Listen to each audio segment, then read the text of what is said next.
ইস, গাড়িটা এখনই নষ্ট হতে হলো। বাবাকে কতবার বলেছে এই গাড়িটা চেঞ্জ করে নতুন গাড়ি কিনে দেওয়ার জন্য, কিন্তু বাবা তো কোনো কথাই শোনে না আমার। আজকে শুধু বাসায় যাই একবার, তারপর বাবাকে বোঝাবো এই ইরা কি জিনিস। কিন্তু এখন এই গাড়িটা এখানে ফেলে যাবো কি করে? এটার তো কিছু একটা ব্যবস্থা করতে হবে। এই নিয়ে দাঁড়িয়ে আছে। অন্যদিকে আকাশ একটা সাইকেল চালিয়ে আসছে। তখন রাস্তায় এইভাবে গাড়ি দাঁড়িয়ে থাকতে দেখে সাইকেল থেকে নেমে ওখানে যায়। ম্যাডাম, কোনো সমস্যা কি? সমস্যা হলে তোর কি, যা তো এখান থেকে। এমনিতে আমার মেজাজ খারাপ আছে, তার উপর আপনার বকবকানি আমার একদম ভালো লাগছে না। ম্যাডাম, গাড়ির কোনো সমস্যা নাকি এমনিতেই দাঁড়িয়ে আছে? ওই ছেলে, তোকে বলতে যাবো কেন আমি? না মানে আমি মেকানিক তো, তাই ভাবলাম হয়তো। কে? তুই মেকানিক? তাহলে তো তোকে আমার দরকার। এতক্ষণ ধরে তো মনে হয়নি। প্লিজ আমার গাড়িটা ঠিক করে দিন। কি হয়েছে গাড়ির? তা জানলে তো নিজেই ঠিক করে নিতাম, তাই না? আরে আমি বলতে চেয়েছি গাড়ি স্টার্ট নিচ্ছে না নাকি অন্য কোনো সমস্যা? ওই রকমই সমস্যা। আচ্ছা, একটু সরুন, আমি দেখছি। তবে দেখার আগে বলিনি, ঠিক হলে কিন্তু 1000 টাকা দিতে হবে। কি? এত টাকা কেন? গ্যারেজে নিয়ে গেলে তো আরো বেশি হবে, তবে এটাকে তো আপনাকে নিয়ে যেতে হবে, তাই 1000 টাকা হলে বলুন, নয়তো আমি যাচ্ছি। আরে আরে, কোথায় যাচ্ছেন?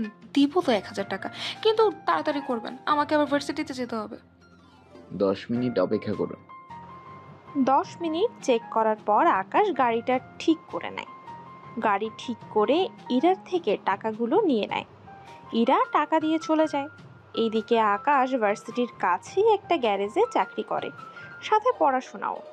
কিছুক্ষণ পর গ্যারেজে আসার পর করিম চাচা বলে, কি দেখা আজকে তো লেট হলো যে? ওস্তাদ, আর বললেন না, সাইকেল চালাই আস্তে আস্তে লেট হয়ে যায়। কত করে বললাম এখানে থেকে একটা বাইক আমি ঠিক করে নিয়ে ওটাই চালাই, কিন্তু আপনি তো আমায় কোনো কথাই শোনেন না। ঠিক আছে, তাহলে তুই একটু বাইক ঠিক করে নিস। আচ্ছা, আজকে অনেকগুলো গাড়ি এসেছে, ওইগুলো ঠিক করার ব্যবস্থা কর। কয়টা গাড়ি? কেন, কোথাও যাবি নাকি? না মানে 1 ঘন্টা পর আমার ক্লাস আছে, তাই বললাম। তুই যেভাবে কাজ করিস এতে 1 ঘন্টাও লাগবে না তোর। গাড়িগুলো ঠিক করে যাস। আর যদি একটা বাকি থাকে তাই এদের কাউকে দিয়ে দিস। তুই ওইগুলো ঠিক কর, যেগুলোতে বেশি সমস্যা আর যেগুলো ওরা পারবে বলে মনে হয় ওইগুলো ওদের দিয়ে পড়িয়ে নিস। ঠিক আছে চাচা। কাজ করা শুরু করে। আকাশ করিম চাচার দোকানে আজ 2 বছর ধরে কাজ করে। এই 2 বছরে উনি আকাশকে নিজের ছেলের মতো করেই দেখে। কখনো নিজের ছেলের অভাব বুঝতে দেয়নি। কেননা আকাশের ব্যবহার আর কাজের দক্ষতা ছিল অনেক বেশি। এই পুরো গ্যারেজটা আকাশের কাজের দক্ষতার জন্য এখানে লোক গাড়ি ঠিক করতে আসে। 1 ঘন্টার মধ্যে গাড়িগুলো ঠিক করে তার সাথে আর একটা গাড়ি আছে যেটা অন্য কাউকে দিয়ে চলে আসে। ক্লাসে আসতে আকাশের 10 মিনিট লেট হয়ে যায়। ভেতরে গিয়ে দেখে স্যার ক্লাস করাচ্ছে। স্যার আসবো কি? আসো, তোমাকে না বলছি আমার পারমিশন নিতে হবে না? তুমি এসেই ঢুকে পড়বে, আমার অনুমতি লাগবে না। স্যার তা কি করে হয়? আপনি আমায় বাবার মতো, তাছাড়া শিক্ষকদের সম্মান করতে হয়। আচ্ছা হয়েছে, তোমাকে বুঝিয়ে লাভ নেই, যাও এখন বসে পড়ো। রুমের ভেতরে গিয়ে চারদিকে চোখ বোলাতে থাকে, কোথাও কোনো বেঞ্চ খালি আছে কিনা। যখন একটা বেঞ্চ খালি দেখতে পায় তখন ওখানে গিয়ে বসে পড়ে আর স্যারের কথা শুনতে থাকে। কিন্তু খেয়াল করে পাশের সিটের মধ্যে একটা মেয়ে বাইরে তাকিয়ে আছে। তাই ওই মেয়েটা যেদিকে তাকায় ওই দিকটায় আকাশও তাকায়। উফ, কত সুন্দর লাগছে ওই পাখিগুলোকে, তাই না? অনেক সুন্দর লাগছে, কত সুন্দর ওরা খেলা করছে। কথাগুলো বলে ইরা থমকে যায়, কেননা কি বলতে গিয়ে কি বলে ফেলেছে তা নিয়ে। এছাড়া কাকে বলেছে তাই না জানে না সে। সেজন্য মাথাটা আস্তে আস্তে সোজা করে। সোজা করে আকাশকে দেখে নিঃশ্বাস ফেলে। যাক বাবা, অল্পের জন্য বেঁচে গেলাম। আমি তো ভেবেছিলাম স্যার, যদি উনি হতো আজকে তো আমার কপালে শনিয়েছিল। কিন্তু তুই কে, আমার পাশে এসে কেন বসলি? আমাকে এত তাড়াতাড়ি ভুলে গেলেন? আমি ওই ছেলেটা যে আপনার গায়ে ঠিক করে দিয়েছিল। ও, মনে পড়েছে। তা তুই আমার পাশে কেন বসেছিস? এই একটা বেঞ্চ মাত্রই খালি পেলাম, তাই এখানে এসে বসেছি। আপনার যদি সমস্যা থাকে তাহলে আপনি অন্য কোথাও গিয়ে বসেন। তোর মতো একটা মেকানিকের পাশে আমি কখনো বসবো না। না বসলে উঠে যেতে পারে, কিন্তু আমি উঠবো না। তোদের মতো ছোট লোকের সাথে আমি তো কখনো বসবো না। এইদিকে ওরা নিজেদের মধ্যে তর্ক শুরু করে দিল। কিছুক্ষণ পর আকাশ, কি হয়েছে? তুমি আর ইরা এইভাবে চিৎকার করছো কেন? স্যার, এই ছোট লোকের সাথে আমি বসবো না। কিন্তু ও আর তো কোথাও বসার জায়গা নেই। তাহলে ওকে দাঁড়িয়ে থাকতে বলেন, তবু আমি ওর পাশে বসবো না। ওকেও বলে দিন আমি এখান থেকে উঠছি না। দেখ, ভালো হবে না কিন্তু। আমি যদি রেগে যাই তাহলে বুঝতেও পারবি না আমি তোর কি কি হাল করি। দেখা যাবে। আকাশ, ওর সাথে কথা বলো না, ওই মেয়েটা। স্যার, আপনি কিন্তু আমাকে কিছু একটা বলতে গিয়েও বলছেন না। মনে হচ্ছে আমাকে অপমান করতে চাইছেন। আমি কখন তা বললাম? আমি চলে যাচ্ছি। রাগ করে বেরিয়ে যায়। কিছুক্ষণ পর আকাশ ক্লাস শেষ করে নেয়। যখন বের হতে যাবে সামনে দেখে কয়েকজন ছেলে আর ইরা দাঁড়িয়ে আছে। ওদের দেখে বুঝতে পারছে ওরা কিছু একটা তো করবেই। কি ব্যাপার, আপনারা আমার পথ আটকে কেন দাঁড়িয়ে আছেন? ওই পথ কি তোর বাপের যে আমরা আটকে রেখেছি? দেখুন, আপনারা আমার বাবা তুলে কথা বলবেন না, নয়তো ভালো হবে না। বাহ, এই ছেলের দেখি মুখে কথা ফুটেছে। এই, ওকে ধর তো, আজকে একটা শিক্ষা দেই ওকে। ওরা আকাশের কাছে আসে আর কিছুক্ষণ মেরে চলে যায়। আকাশ মার খেয়ে শুয়ে আছে, কোনো কিছু করতে পারছে না। কেননা এই ভার্সিটিতে আকাশের তেমন কোনো বন্ধু নেই। কারণ আকাশ এর অবস্থা তো আপনারা সবাই জানেন। আজকালকার দিনে সমস্যা কথা বলতে গরিবদের সাথে বন্ধুত্ব করতে কেউ আসে না। মার খাওয়ার কিছুক্ষণ পর দেখলি তো আমার সাথে লাগার ফল। কথাটা আকাশের মুখের কাছে এসে বলে। তখন আকাশ শুয়েছিল মাঠের মধ্যে, তাই মাথা নিচু করে বলতে গেলেই আকাশ মাথাটা একটু উঁচু করে ইটার ঠোঁটের সাথে ঠোঁট মিশিয়ে দেয়। এতে ইরা তো অবাক হয়ে যায়, সাথে সাথে ওখান থেকে উঠে যায়। তোর এত বড় সাহস, ছোট লোকের বাচ্চা, তুই আমাকে! এইদিকে মাটিতে শুয়ে আকাশ হাসছে, কোনো কিছু বলছে না। মনে হচ্ছে এতক্ষণ ধরে মার খাওয়ার ওষুধ পেয়ে গিয়েছে, তাই সব ব্যথা চলে যায়। ইরা তো রাগে ওখান থেকে চলে যায়। ইরা যাওয়ার পর আকাশ কোনো রকমে চলে আসে গ্যারেজ থেকে। ওখানে আকাশকে দেখে করিম চাচা বলে, কি রে, কি করে হলো এসব তোর আকাশ? কে তোকে মেরেছে? আকাশ সব বলতে থাকে কি কি হয়েছে, সব কিছু। সবটা শোনার পর করি ভর আজকে তোকে এত অপমানিত হয়েছে। একদিন তুই নিজের ক্ষমতা দিয়ে দেখিয়ে দিবি ওই মেয়েকে। দোয়া করিও চাচা, আমি যেন একটা সময় অনেক বড় হতে পারি আর বড় লোকদের অত্যাচারের জবাব দিতে পারি। চল আগে ডক্টরকে দেখাই। লাগবে না চাচা, শুধু কয়েকটা ব্যথার ওষুধ খেলেই ঠিক হয়ে যাবে। নতুন করে আর গাড়ি আসলে বলো, ঠিক করে নিচ্ছি। না থাক, তোকে আজকে আর গাড়ি দেখতে হবে না, তুই রেস্ট নে, আমি ঔষধ নিয়ে আসতেছি। চাচা ঔষধ নিয়ে যায়। এইদিকে ইরা বাসায় এসে সবকিছু ভাঙচুর করতে থাকে। তার কারণ তো আপনারা জানেনই। ইরার বাবা তখন ইরার রুমে আসে। উনি এইসব দেখে ইরা মা, কি হয়েছে? শান্ত হও, আমাকে বল কি হয়েছে। সব কিছু হয়েছে তোমার জন্য। কি? আমি কি করলাম? তোমাকে কতবার বলেছি আমাকে একটা নতুন গাড়ি কিনে দেওয়ার জন্য, কিন্তু তুমি তো আমার কোনো কথাই শুনলে না। আহ, আস্তে, এত চিৎকার করে বললে আমি বুঝবো কি করে? তোমাকে বুঝতে আর হবে না, কালকের মধ্যে তুমি আমাকে নতুন একটা গাড়ি কিনে দেবে, ব্যাস। তোর তো এমনিতেই 4টা গাড়ি, এখন আবার একটা গাড়ি? তুই তো আমাকে ফকির বানিয়ে দিবি মনে হচ্ছে। আমি না তোমার একমাত্র মেয়ে? তোমার শত শত কোটি টাকার মালিক তুমি। আমি না খরচ করলে আর কে খরচ করবে? তোর তো 4টা গাড়ি আছেই, প্রতিটা গাড়ি আমার কোটি টাকার উপরে কিন্তু হয়েছে। ওগুলো নিয়ে যা, নতুন করে আমি আর কিনে দিতে পারবো না। পারবে না তাই না? তাহলে শুনে রাখো, আমি বাড়ি থেকে চলে যাব আজই। আরে মা, আমি তো মজা করছিলাম মা। ঠিক আছে, তোকে কালকেই কিনে দেবো গাড়ি। সত্যি বলছো তো? হুম, সত্যি। এইদিকে ইরা গাড়ি পেয়ে খুশি, অন্যদিকে আকাশ ওর রুমে শুয়ে আছে। আজকের মারের জন্য শরীরে এখনো ব্যথা অনেক। আকাশের তাই ব্যথার জন্য সে শুয়ে আছে, কিন্তু ঘুম আসছে না। এইদিকে ইরার তো কোনো চিন্তাই নেই, কেননা ইরা যে আকাশকে মেরেছে এই নিয়ে ইরার কোনো টেনশন নেই। কিন্তু এইদিকে বেচারা আকাশ মার খেয়ে তার অবস্থা খারাপ। পরের দিন অনেক লেট করে আসে গ্যারেজে। করিম চাচা আকাশের অবস্থা দেখে, আকাশ তুই এখন আসতে গেলি কেন? আরে চাচা, না আসলে গ্যারেজে কাজ করবে কে? তার জন্য তো ওরা তো আছে। তুই এখন এই শরীর নিয়ে কি দরকার কাজ করার? তার চেয়ে ভালো তুই এখন ক্লাসে গিয়ে একটু ক্লাস কর। দেখ নতুন করে কোনো বন্ধু জোগাতে পারিস কি না। কিন্তু আমার মতো একজন গরিব ছেলেকে কে ভালোবাসবে বলো? তাছাড়া আমার সাথে বন্ধুত্ব তো কি করবে না? করবে করবে, ঠিকই করবে।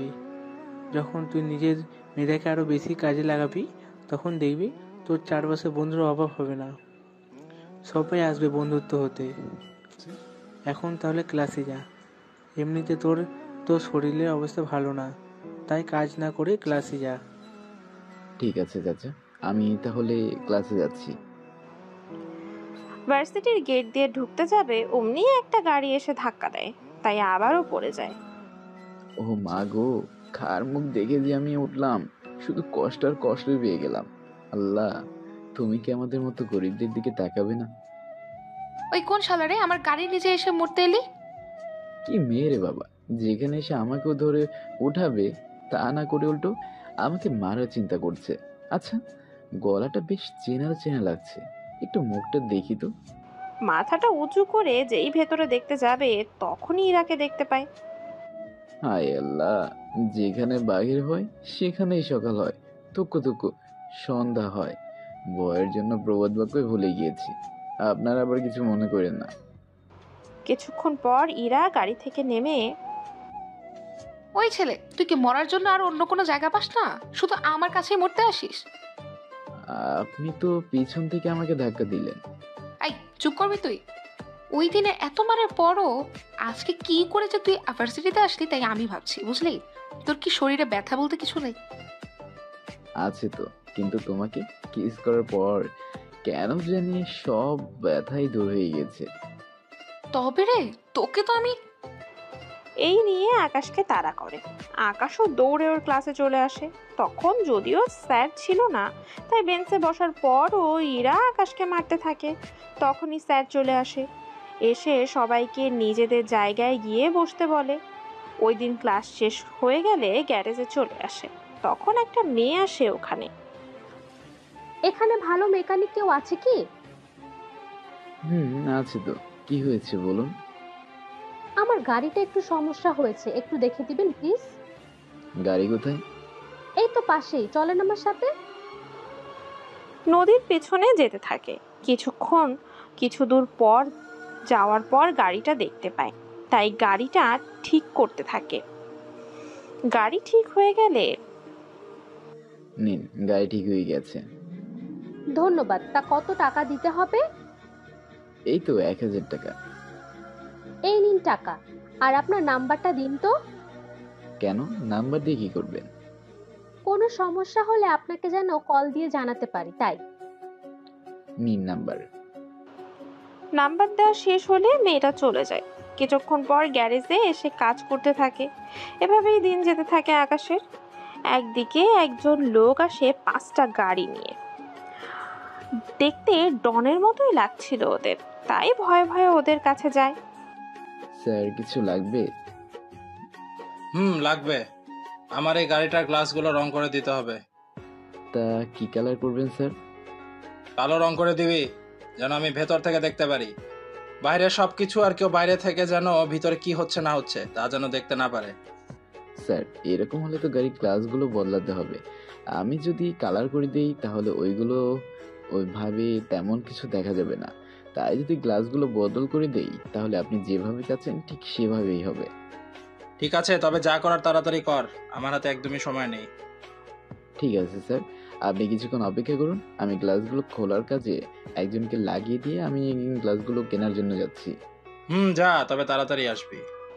এইদিকে গ্লাস কেনার জন্য যাচ্ছে, অন্যদিকে আরেকটা ছেলে গাড়ির গ্লাসগুলো খুলে রাখছিল। আকাশ গ্লাস এনে লাগিয়ে দেয়। স্যার 15,000 টাকা বিল হয়েছে। ওই, তোর সাহস তো কম না, তুই আমার কাছে বিল চাচ্ছিস? কিন্তু স্যার এত টাকা আমার লস কইরেন না। চুপ কর ফকিন্নির বাচ্চা, একটা টাকাও দিব না। দেখুন ভালো হবে না কিন্তু। কি করবি তুই? ওই কি করবি তুই? দেখুন স্যার, আপনার বড় লোক বলে আমাদের মতো গরিব লোকের উপরে এইভাবে অত্যাচার করতে পারেন না। তোকে কে বলেছে আমরা বড় লোক? তাহলে আপনারা কি? আমরা হচ্ছে মাফিয়া, আর উনি আমাদের ডন। সে আপনার ডন হন বা যাই হন না কেন, আমার টাকা দিয়ে তারপর যাবেন। ওই, তোর সাহস তো কম না, তোকে আমি এখানে মেরে ফেলবো। বন্দুক বের করে আকাশের মাথায় ধরে। আকাশ তবুও ভয় পাচ্ছে না, তাই ওদের ডন অবাক হয়ে যায়। তোর কি একটু ভয় হচ্ছে না? ভয় কেন হবে? তোর মাথায় আমরা বন্দুক ধরে রেখেছি আর সেখানে তুই এখনো ভয় পাসনি? না স্যার, লাগে না। ওকে 30,000 টাকা দিয়ে দে। কিন্তু স্যার বিল তো 15,000 টাকা। তোর সাহসের জন্য তোকে 15,000 টাকা দিলাম। আজ পর্যন্ত কোনো মেকানিক আমার থেকে এভাবে টাকা চেয়ে নিতে পারেনি। যার মাথায় বন্দুক ধরেছি সেই ভয়ে টাকা না দেওয়ার জন্য মানা করে দিয়েছে। সেখানে তুই সাহসের মতো ছিলি তাই তোকে টাকা দিয়ে দিলাম। তবে একটা কথা, এরকম সাহস সব জায়গায় আর দেখাবি না, না হয়তো মারা পড়ে যাবি। ঠিক আছে স্যার। ডন টাকা দিয়ে চলে যায়। ডন যাওয়ার পর করিম চাচা আসলে ওনাকে সবটা বলে।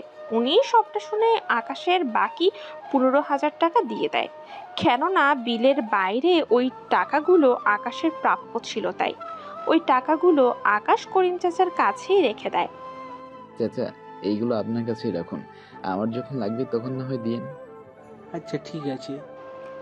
কিছুক্ষণ পরে ওখানে কয়েকটা গাড়ি ভরে পুলিশ আসে।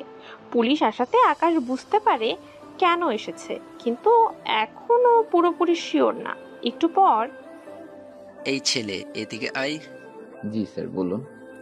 এই লোকটাকে কি দেখেছিস? উনি তো আমার এখানে গাড়ির গ্লাসগুলো চেঞ্জ করে নিয়ে যায়। আচ্ছা, তা ওনার গাড়িতে বড় কোনো ব্যাগ ছিল কি? আমি তো খেয়াল করি নাই। একটু ভাবো, বড় কোনো ব্যাগ ছিল কি? না স্যার, ওনার সাথে 5টা গাড়ি ছিল, আমি তেমন খেয়াল করি নাই। আমি যে গাড়িতে কাজ করেছি ওই গাড়িতে তো কিছু ছিল না। আচ্ছা, যদি এই লোকটা আবার কখনো এখানে আসে তাহলে আমার এই নম্বরে কল দিও। ঠিক আছে স্যার, তাই হবে। পুলিশও চলে যায়। এদিকে ভার্সিটির ক্লাসের সময় হয়ে যায়, তাই প্রয়োজনীয় সবকিছু নিয়ে চলে আসে। একটু দূরে যেতেই বড় সিনিয়র ভাইয়ারা আকাশকে ডাক দেয়। এই ছেলে, এদিকে আয়। জি, আমাকে বলছেন? আব্বে, তুই ছাড়া আর কি এখানে কেউ আছে যে তাকে ডাকবো? ওদের কথা শুনে চারপাশে তাকাতে থাকে। ওখানে আকাশ কাউকে না দেখতে পেয়ে, না, আমি আছি।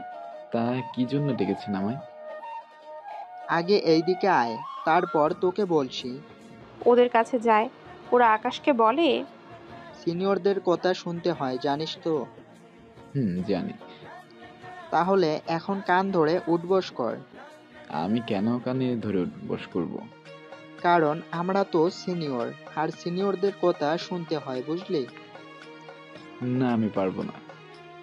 ঠিক আছে, তাহলে আরো একটা চান্স দেই তোকে। এই গেট দিয়ে যে মেয়ে ঢুকবে তাকে প্রপোজ করতে হবে। যদি মেয়েটা আমার সিনিয়র হয়? সেটা তোর বুঝ, এখন যা বলেছি তাই কর। আকাশ আর কি করবে, ওদের কথা শুনে নিল। কিন্তু ভাগ্য খারাপ হলে যা হয় আর কি, কেননা গেট দিয়ে ইরা প্রবেশ করে। এতে করে আকাশ তো এখন কি করবে কিছুই বুঝতে পারছে না, কেননা ওদের কথা না শুনলেও সমস্যা আর শুনলেও সমস্যা।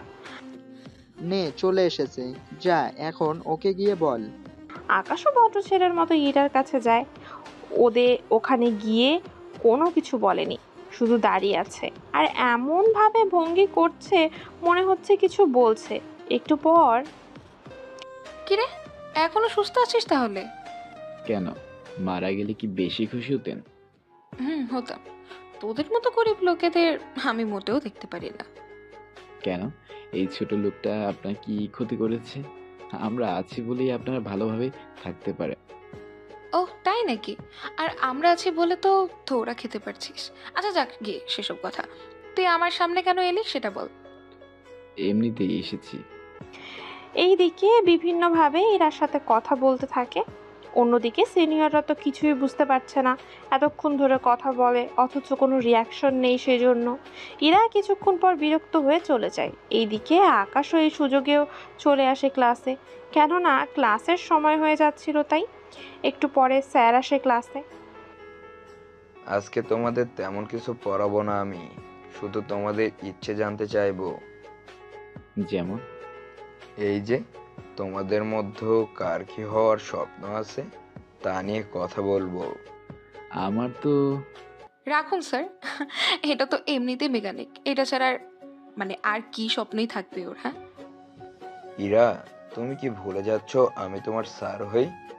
সরি স্যার, আমি এটা বলতে চেয়েছি ও তো গাড়ির মেকানিক, এই স্বপ্ন ছাড়া আর কি বা ওর থাকতে পারে। তা সবই যখন বুঝো তাহলে এটা বলো, তোমার স্বপ্ন কি?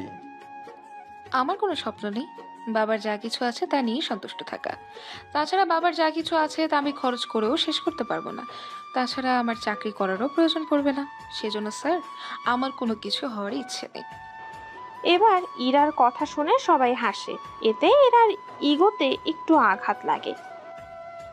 তোমার বাবার মতো সবার বাবারও তো এগুলো নেই। তা আকাশ, তোমার ইচ্ছা কি? স্যার, আমার ইচ্ছে সরকারি চাকরি করা।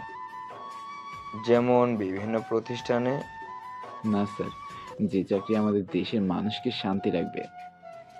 ওহ ভালো, আচ্ছা তুমি এখন বসো। স্যার নিজের মতো করে ক্লাস করিয়ে চলে যায়।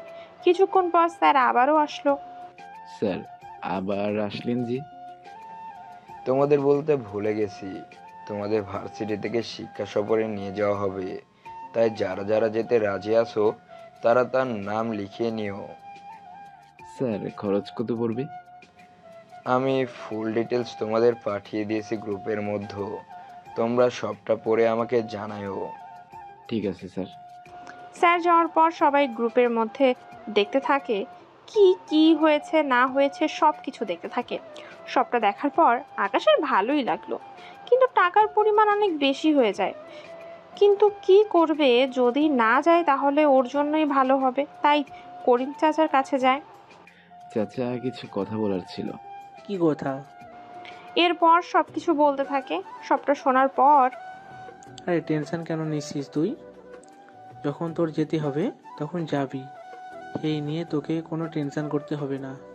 কিন্তু চাচা, আমার তো ওখানে 7 দিন থাকতে হবে, ততদিন তুমি এই গ্যারেজ সামলাবে কি করে? চিন্তা করিস না, আমি সামলে নেব।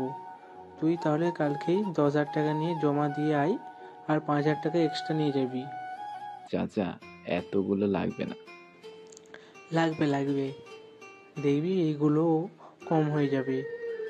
তাছাড়া তুই যে জায়গায় যাবি ওইখানে খরচ পড়বে অনেক। ঠিক আছে চাচা, তুমি যা বলবে। এইদিকে আকাশ টাকা নিয়ে জমা করে দেয়। আকাশের সাথে আরো অনেকেই জমা দেয়। কিছুদিন পর যখন ওদের যাওয়ার সময় হয় তখন তোমাদের কালকে নিয়ে যাওয়া হবে, তাই তোমরা কাল সন্ধ্যার পর নিজেদের ব্যাগ নিয়ে চলে আসবে। ঠিক আছে স্যার। পরের দিন আকাশ কি কি নেবে তা রেডি করে ব্যাগে ভরে নেয়। কিছুক্ষণ পর করিম চাচার থেকে সব কিছু গুছিয়ে নিয়ে চলে আসে ভার্সিটির মধ্যে। এখানে সবাই এক এক করে টোকেন নিতে থাকে, কেননা কে কোন সিটে বসবে তা এখানে টোকেনে লেখা থাকে। এই টোকেন অনুযায়ী সবাই নিজেদের জায়গায় গিয়ে বসবে। সবাই নিজেদের টোকেন নিয়ে বসে যায়। আকাশ ওর টোকেন নিয়ে বসে ঘুমিয়ে যায়। রাত 4টা বাজে আকাশের ঘুম ভেঙে যায় কারোর মাথার স্পর্শের কারণে, কেননা কেউ তার মাথা আকাশের কাঁধে রেখে দেয়, এতে করে ঘুম ভেঙে যায়। কিছুক্ষণ পর যখন আলো পড়ে তখন ইরার মুখটা দেখে চমকে ওঠে। হায় আল্লাহ, যেখানে ভয় সেখানে এর আবির্ভাব হয়। আল্লাহ জানে কি আছে কপালে আমার। ইরাকে কোনো রকম ভাবেই ডিস্টার্ব না করে আকাশ ওর নিজের মতো ঘুমিয়ে থাকে। পরের দিন সকালে ওদের গাড়িটা এসে গন্তব্যে পৌঁছায়। তখন ইরা খেয়াল করে আকাশকে জড়িয়ে ঘুমিয়েছিল, তাই জেদে আকাশকে একটা থাপ্পড় দেয়। থাপ্পড় খেয়ে আকাশ এদিক ওদিক তাকায়। কে কে? এই যে আমি, একটু এইদিকে তাকান। আপনি আমাকে মারলেন কেন? মারবো না তো কি করব? তোর মতো একটা ছোট লোককে আমি জড়িয়ে ধরে ঘুমিয়েছিলাম, তুই কেন আমাকে বললি না? আমি কি করে বলবো? আমি তো ঘুমিয়েছিলাম, আপনি তো আমাকে জড়িয়ে ধরে ঘুমিয়েছিলেন। সব দোষ তোরই। তুই আমার পাশে না থাকলে আমার এমন কিছু করতেই হতো না। তা যখন এসে বসেছেন তখন কেন বলেননি বা চেঞ্জ করে নিতেন? চেষ্টা তো আমি কম করিনি, শুধু রুলসের জন্য তুই আজকে বেঁচে গেলি। এভাবে ওরা তো ঝগড়া করেই যাচ্ছে। কিছুক্ষণ পর স্যার এসে সবাইকে নামতে বলে গাড়ি থেকে। সবাই এক এক করে নামতে থাকে। সবাই নামার পর, তোমাদের যা বলার জন্য এনেছি, তোমরা এখন নাস্তা করে নাও। নাস্তা শেষ করে আমরা বের হব ঘোরার উদ্দেশ্যে। তবে তোমাদের সবার উদ্দেশ্যে একটা কথা বলতে চাই, তোমরা নিজে থেকে একা কোথাও যাবে না। তার উপর এটা একটা পাহাড়ি এলাকা, তাই পাহাড়ের ধারে তেমন যাবে না, মনে রেখো। স্যার ঠিক আছে। এইদিকে ওরা যখন নাস্তা খাচ্ছে তখন সামনের মেয়েটিকে দেখে আকাশের পরিচিত মনে হচ্ছে, তাই ওইদিকে তাকিয়ে আছে। এবার মেয়েটিও তাকিয়ে চিনতে পারে। আরে আপনি? আমারও তো একই প্রশ্ন, আপনি এখানে কেন? আমি তো ওই ভার্সিটির ছাত্রী, 4র্থ বর্ষের। আর আপনি? মাস্টার্সে। ওয়াও, তাহলে তো ভালো। আমরা একই ভার্সিটিতে পড়ি, অথচ কেউ কাউকে আগে থেকে চিনি না আমরা। তাই তো দেখতেছি। তা আপনাকে আবারও দেখবো, এখনো তা ভাবতেই পারিনি। আমি তো আপনার থেকে ছোট হই, তাই আমাকে আপনি না বলে তুমি করে বলতে পারেন। ঠিক আছে। তাহলে আমরা আজকে থেকে বন্ধু হতে পারি কি? ঠিক আছে, তাহলে বন্ধু আমরা। এভাবে ওরা হেসে হেসে কথা বলে। অন্যদিকে ইরা ব্যাপারটা লক্ষ্য করে, কোনো কিছু বলছে না, শুধু দেখেই যাচ্ছে। কিছুক্ষণ পর স্যার ওদের নিয়ে চারদিকটা ঘুরিয়ে দেখাতে যাবে। নদী ও আকাশ দুজন পাশাপাশি হাঁটতে থাকে। কিছুক্ষণ পর, স্যার, এখানে ছেলে মেয়ে আলাদাভাবে হাঁটা আর ভাগ করে দিন তো। কেন, কি হয়েছে? দেখছেন না, সবাই তো নিজেদের মতো করে হাঁটে, কিন্তু আকাশ আর ওই মেয়েটা তো সব সময় নিজেদের কথা নিয়ে ব্যস্ত থাকে, ওরা দুজনে। এতে তোমার সমস্যা কোথায়? ওরা নিজেদের মতো করে কথা বলতেই পারে। এখানে মেয়েটি যদি ওর বিরুদ্ধে বলতো, ওকে ডিস্টার্ব করে, তাহলে আমি অ্যাকশন নিতে পারতাম। কিন্তু এখন আমি কি নিয়ে অ্যাকশন নেব? সরি স্যার, বুঝতে পারিনি আমি। এরপর থেকে তোমারও খেয়াল রাখবে বিষয়গুলো। তোমরাও যে যার সাথে ইচ্ছে করলে হাঁটতে পারো, এখানে তা নিয়ে কোনো রকম প্রশ্ন করা যাবে না। ধন্যবাদ স্যার। আমি আসার পর থেকে দেখছি স্যার, এই মেয়েটি আকাশের পিছনে এইভাবে কেন পড়ে আছে। তার কারণ ও একটা গরিব, আর আমি গরিবদের দেখতে পারি না। মানে এটা কোনো কথা? একটা মানুষ গরিব বলে তাকে এইভাবে অবহেলা করাটা কিন্তু ঠিক না। তা কি এখন তোমার থেকে আমাকে শিখতে হবে? নদী কোনো কথা বলে না, কেননা নদী ইরার থেকে জুনিয়র, তাই চুপ করে যায়। এইদিকে কিছুক্ষণ পর ওখানে একটা গ্রামে যায় দেখার জন্য। কিছুক্ষণ পর ওরা নদী পার হওয়ার পর নৌকা ভাড়া করে। সবাই এক এক করে নৌকায় গিয়ে বসে পড়ে। একটু পরে নদীর মাঝখানে ইরা কৌশলে আকাশকে ধাক্কা মেরে নৌকা থেকে ফেলে দেয়। যদিও আকাশ বুঝতে পারেনি, কেননা আকাশ তখন পানিতে হাত দিয়ে নিচে কি জানি দেখছিল। তখন ইরা ধাক্কা দেয়। এতে করে আকাশকে কেউ যে ধাক্কা দেয় বুঝতে পারেননি সে। কেউ আছো, ওকে বাঁচাও, নয়তো ও ডুবে মরে যাবে। কিন্তু বাঁচাবে কে? আমি তো সাঁতার জানি না। এদিকে ওখানে থাকা ওরা কেউই সাঁতার জানে না, তাই ঝামেলা একে একে এসে মাথায় আসে। এইদিকে অনেকক্ষণ হয়ে গেল, আকাশ পানির নিচ থেকে উঠছে না দেখে ওরা অনেকেই ভয় পেয়ে যায়। ইরার মনেও ভয় কাজ করছিল, তাই আকাশ সবাইকে চমকে দিয়ে নৌকায় হাত রাখে। এতে নদী খুশি হয়ে সাথে সাথে স্যারও খুশি হয়, সাথে ওর হাত ধরে টেনে উপরে নিয়ে আসে। উপরে উঠানোর পর, আকাশ, তুমি ঠিক আছো তো? পড়ে গেলে কি করে? স্যার মনে হয় একটু বেশি বাইরে গিয়েছিলাম, তাই ঢেউয়ের ধাক্কা এরকম হতে পারে। তাহলে এখন থেকে সাবধানে বসবে। ওরা নৌকা ভ্রমণ করে নেয়। এরপর একে একে এভাবে 3 দিন কেটে যায়। তাই ওরা এভাবে ওখান থেকে চলে যাবে বান্দরবন। সেই জন্য সবাই এক এক করে গাড়িতে উঠে পড়ে। তবে এখনো সেম একইভাবে ইরা গিয়ে আকাশের পাশেই বসতে হয় ওকে। কার মুখ দেখে যে আজকে উঠেছি আমি, তোর সাথেই আমাকেই বসতে হয়েছে। এভাবে ওরা নিজেদের মধ্যে ঝগড়া করতে করতে বান্দরবন আর্মি ক্যান্টনমেন্টের সামনে এসে গাড়ি থামে। এখানে এখন গাড়ি চেকিং করা হবে, তাই সবগুলো যাত্রীকে গাড়ি থেকে নামানো হয়। এতে করে ওরা একে একে সবাই নেমে পড়ে। আর্মির লোকরা গাড়ি চেক করতে থাকে। এইদিকে ইরা লক্ষ্য করে আকাশ একজন আর্মি অফিসারের সাথে দাঁড়িয়ে দাঁড়িয়ে কথা বলছে। তাই ওইদিকে যেতে চাইলে, কি ব্যাপার, আপনি ওইদিকে কেন যাচ্ছেন? ওই ছেলেটার কাছে। সরি, এখানে বাইরের কোনো লোক এলাও না। তাহলে ও কি করে গেল ভিতরে? দেখুন, ওনাকে আমাদের বড় স্যার দিয়ে গিয়েছে, সেই জন্য আমাদের কোনো কিছু করার নেই। আমার মনে হয় কি ছেলেটার হয়তো অপরাধ করেছে, তাই ওকে ডেকে নিয়ে গেছে। আপনার মাথা ঠিক আছে? ওনার জন্য তো স্যার বিরিয়ানি আনার জন্য বলেছে, কিছুক্ষণের মধ্যে আনা হয়ে যাবে। কি, ওর মতো একটা গরিব ছেলের জন্য এইগুলো আনবে? আপনারা অপেক্ষা করুন, 30 মিনিট, তারপর যেতে পারেন। ওনারা খেয়ে নিক আগে। কি, ওই লাখ সাহেবের জন্য কি এখন অপেক্ষা করবো নাকি আমি? সেটা আপনাদের ইচ্ছে। স্যার বলে দিয়েছে ওনাদের খাবার যতক্ষণ না পর্যন্ত শেষ না হবে ততক্ষণ আপনাদের যেন এখানে রেখে দেওয়া হয়। ওইদিকে ওনারা কথা বলে তা দেখে স্যার আসে ওখানে। কি হয়েছে ইরা, ওনার সাথে কি কথা হচ্ছে? তাছাড়া অফিসার, আমরা এখানে কতক্ষণ অপেক্ষা করবেন আপনারা? স্যার, ওই যে আপনার লাখ সাহেবের জন্য আমাদের অপেক্ষা করতে হবে। কেন? ওর জন্য কেন? দেখছেন না স্যার কি আরামে খাচ্ছে ওনাদের সাথে? তাই তো, কিন্তু ওনাদের সাথে কেন? সেটা তো আমিও জানি না স্যার। আচ্ছা, যাক গিয়ে সেসব কথা। ওরা তাহলে খেয়ে নিক। এখন যদি ওনাদের ডিস্টার্ব করি তাহলে এখানে না আমাদের জেলে নিয়ে দেয়। থাক স্যার, আমরা বরং অপেক্ষাই করছি। এদিকে আকাশের খাওয়া দাওয়া শেষ হয়ে গেলে 10 মিনিট কথা বলার পর কথা বলে চলে আসে। চলে আসতে গেলে ওই অফিসার আকাশকে জড়িয়ে ধরে কান্না করে দেয়, যা সবাই দাঁড়িয়ে দাঁড়িয়ে দেখছে, কিন্তু কেউ কোনো কিছু বুঝতে পারছে না।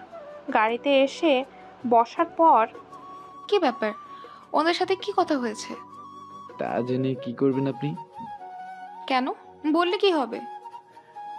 শুনে কি করবেন? তাছাড়া আমি যে কথা বলার জন্য এসেছি, আমরা যেখানে যাচ্ছি ওখানে আমাদের বিপদ হতে পারে। বিপদ? মানে কিসের বিপদ? তা এখনো জানি না, তবে যে কোনো সময় হতে পারে। তাহলে এখন কি করা যায়? কি আর করব, বিপদের জন্য অপেক্ষা করব। কি পাগল নাকি? জেনে শুনে বিপদের দিকে যাব নাকি? তবে আবার সে পুরনো দিনে ফিরে যেতে পারবো। পুরনো দিনে মানে? সব ব্যাপারে তো প্রশ্ন করতে হবে না। এভাবে ওদের মধ্যে ঝগড়া হতে থাকে। এভাবে ওরা চলে আসে একটা হোটেলে। ওখানে ওরা রেস্ট নিতে থাকে। সকাল 11টায় স্যার আসে ওদের কাছে। আমরা এখন পৃথিবীর সবচেয়ে উঁচু জায়গায় যাব। সেটা কোন জায়গায়? এই তো নীলগিরি যাব আমরা। ওখানে তোমার চারপাশে প্রাকৃতিক পরিবেশ দেখতে পারবে। স্যার, তাহলে তো এখনই যেতে হয়। স্যার, তাহলে গাড়িতে যাই সবাই। এটার জন্য আলাদা গাড়ি আছে, ওটাতে করেই যেতে হবে। ওই জায়গায় আমরা সন্ধ্যা পর্যন্ত থাকবো।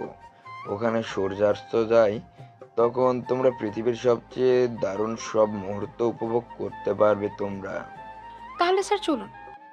স্যার সবাইকে নিয়ে বেরিয়ে পড়ে। একটু পরে নদী এসে আকাশের পাশে বসে। কেমন আছো? ভালো।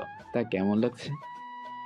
অনেক ভালো, চারিদিকে এত ঠান্ডা আর মেঘ দেখতে অনেক ভালোই লাগে। সত্যি এখানে না আসলে আনন্দ পেতাম না আমরা। সত্যি? আচ্ছা, জানি না এখন আমাদের ভাগ্যে কি হবে। কেন, আমাদের এখানে কি হবে? তা তো সময়ই বলে দিবে। এখন পর্যন্ত আমি নিজেও শিওর না। এটা আবার কেমন কথা? থাক না, সময় বলে দিবে। এইদিকে ওরা চারদিকটা ঘুরে দেখতে থাকে। সন্ধ্যের দিকে ওরা সূর্যাস্ত দেখতে থাকে। কেননা সূর্য এখান থেকে এত বড় দেখা যায় যা বলার বাইরে। ওরা সবটা উপভোগ করতে থাকে। রাতের বেলায় ওরা গাড়ি করে চলে আসে। পরের দিন ওরা যায় আবার বাকি জায়গাগুলোতে।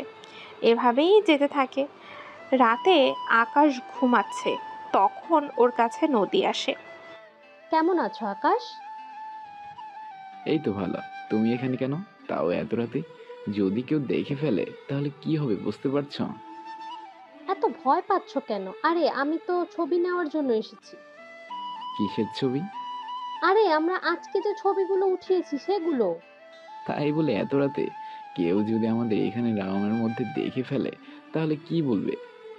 এইদিকে ইরা কিছুটা শুনতে পায়, কিন্তু ভেতরে কে আছে তা বুঝতে পারছে না, কেননা কণ্ঠটা খুব আস্তে আসছে। তাই ইরা ও স্যারকে ডাকতে যায়। ইরা যতক্ষণে না স্যারকে নিয়ে আসে ততক্ষণে নদী ওখান থেকে চলে যায়। ইরা তো রুমের বাইরে এসে দরজায় টোকা দেয়, তখন আকাশ ভেতর থেকে দরজা খুলে দেয়। কি ব্যাপার স্যার, এত রাতে আপনি এখানে? আকাশ, তোমার রুমে কে আছে? আমার রুমে কে থাকবে? কি ব্যাপার ইরা, তুমি যে বললে ওর রুমে কোনো মেয়ে আছে? স্যার আমি সত্যি বলছি, ওর রুমে কোনো মেয়ে ছিল। আমি নিজের কানে শুনেছি ওদের কথা বলতে। আচ্ছা আকাশ, ইরা যখন বলছে তখন আমি রুমটা একবার সার্চ করব। করতে পারেন, সমস্যা নেই, কিন্তু একটা কথা বলার বউ। কি কথা? যদি আমার রুমে কেউ না থাকে তাহলে ইরাকে আমার সাথে আজ রাত থাকতে হবে এই রুমে। যদি ও রাজি থাকে তাহলে আপনি রুম চেক করবেন। এটা কেমন শর্ত? যে কেউ যদি এইভাবে বলে আর আপনি যদি এইভাবে এসে চেক করেন তাহলে অনেকেরই সমস্যা হবে। তাই উনি যদি 100% শিওর হয় তাহলে বলুন আমার শর্তে রাজি হতে। ইরা, তুমি কি আকাশের শর্তে রাজি? এরা কিছুক্ষণ ভাবলো, আবার প্রশ্ন শুরু করলো। আমি রাজি হওয়ার আগে একটা শর্ত আমারও আছে। তোমার কি শর্ত? এই যে যে মেয়েকে ওই রুমে পাওয়া যাবে, ওই মেয়ের আর আকাশ আমার জুতো মুখে করে হাঁটতে হবে। আকাশ, তুমি কি রাজি?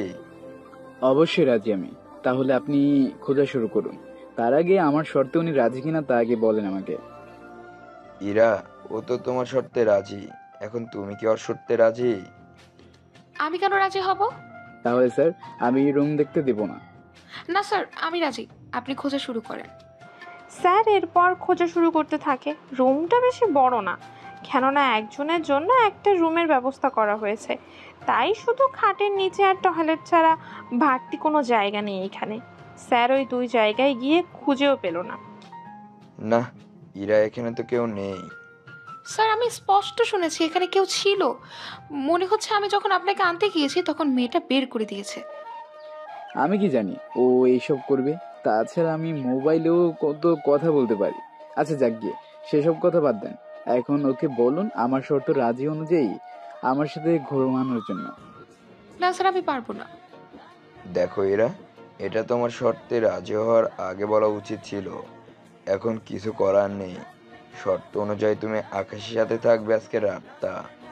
স্যার চলে যায়। এদিকে ইরা যে আকাশকে ফাঁসাতে গিয়ে নিজেই ফেঁসে গিয়েছিল। আকাশ তো বিছানায় শুয়ে আছে, কিন্তু ইরা কি করবে তাই ভাবছে, কেননা এখানে আলাদা কোনো বেড নেই যে ওখানে ঘুমাবে। তাই অসহায়ের মতো তাকিয়ে আছে। কি ব্যাপার, বসে আছেন কেন? ঘুমাবেন না? আমি ঘুমাবো আর তুমি সে সুযোগের ব্যবহার করবে, তা কিন্তু হচ্ছে না। মেয়েদের যথেষ্ট সম্মান করতে পারি আমি, বুঝলেন? তাই যান নিজের রুমে যেতে পারেন। কেন? স্যার তো বাহির থেকে দরজা মেরে দিয়েছে, এখন তো থাকতেই হবে, এছাড়া আর কোনো উপায়ই নেই। তাহলে আর ঘুমান? তাই বলে তোর সাথে একই বিছানায়, তাও এইটুকু জায়গায় তো জীবনেও না। তাহলে জেগে থাকুন, এতে আমার কোনো সমস্যা নেই। এরা কি করবে বুঝতে পারছে না। এইদিকে রাত 3টা বাজে, তাই না চাইতেও আকাশের পাশে গিয়ে শুয়ে পড়ে। পরের দিন সকালে এরা তাড়াতাড়ি করে ঘুম থেকে উঠে পড়ে। চোখ মেলে তাকিয়ে দেখে আকাশকে জড়িয়ে ধরে ঘুমিয়ে আছে, কিন্তু আকাশ ঘুমোচ্ছে এখনো। তাই ওখান থেকে উঠে গিয়ে দরজায় টোকা দিয়ে দেখে দরজা খোলা, কেননা স্যার ভোরেই দরজা খুলে দিয়েছিল। তাই ইরা ওর রুমে চলে যায়। এইদিকে সব শিক্ষার্থীরা 8টার মধ্যে চলে আসে নাস্তা করার জন্য। ওরা নাস্তা করে বেরিয়ে পড়ে। এভাবে ওরা মোটামুটি অনেক জায়গায় ভ্রমণ করে। এভাবে ওরা এই জায়গাটা ভ্রমণ শেষ করার পর আমরা কালকে এখান থেকে বের হয়ে রওনা দিব, তাই তোমরা নিজেদের সবকিছু গুছিয়ে নাও। এই আকাশ, আকাশ, এই আকাশ, কি হয়েছে? তুমি না বললে খারাপ কিছু হতে চলেছে, কিন্তু এখানে তো তেমন কিছুই দেখতে পাচ্ছি না। আমি তো বুঝতেই পারছি না, মনে হয় আর হবে না। না হলেই ভালো। ওরা ওই দিন বিকেলে নিজেদের সবকিছু গুছিয়ে নেয়। গাড়ি যখন বান্দরবনের চেক পোস্ট ক্রস করার 5 মিনিট পরেই কিছু লোক বাসের সামনে এসে দাঁড়ায়। ওনারা এরপর এক এক করে বাসের ভেতরে আসতে থাকে। তার সাথে ওখানে থাকা কিছু শিক্ষার্থী আর স্যার ড্রাইভারের মাথায় বন্দুক ধরে রাখে। ওই, তোরা কেউ চেঁচাবি না। যদি চেঁচিয়েছিস তাহলে তোর কাউকে বাঁচিয়ে রাখবো না। আমরা কি ক্ষতি করেছি? আমাদের ছেড়ে দিন প্লিজ। চুপ কর। আমরা যেদিকে বলবো এই বাসটা সেদিকে যাবে। তার আগে তোরা নিজেদের মোবাইলগুলো আমাদের লোকের কাছে দিয়ে দে। সবাই ভয়ে এক এক করে মোবাইল দিতে থাকে। এইদিকে আকাশ ওর একটা মোবাইল দেয় আর একটা লুকিয়ে রাখে। নদী তখন বলে, তাহলে ওই বিপদ এইটা হওয়ার কথা ছিল। এখন তো তাই মনে হচ্ছে। এখন আমাদের কে বাঁচাবে? চিন্তা করো না, ওরা আমাদের নিয়ে বেশি একটা সুবিধা করতে পারবে না। না পারলেই ভালো, কিন্তু জানি না কি কি করে আমাদের সাথে। ওইদিকে লোকগুলো গাড়ি এইভাবে ঘোরাতে থাকে। ঘুরিয়ে কোন রাস্তা দিয়ে গিয়ে কোন রাস্তায় এনেছে যে ড্রাইভার নিজেও বুঝতে পারছে না। কিছুক্ষণের মধ্যে ওরা একটা জঙ্গলের ভেতরে চলে আসে। ওখানে এক এক করে সবাইকে নামানো হয়, একটা রুমের ভেতরে নিয়ে রাখা হয়। ওরা তো ভয়েই আছে। এদিকে আকাশ ওর জুতোর ভেতর থেকে একটা ছোট মোবাইল বের করে, ওটা দিয়ে কি যেন লিখে আবার ওখানেই রেখে দেয়। একটু পর, তোদের এখানে যে কারণে এনেছি তার কারণ হচ্ছে আমাদের বস ডনকে গ্রেফতার করা হয়েছে।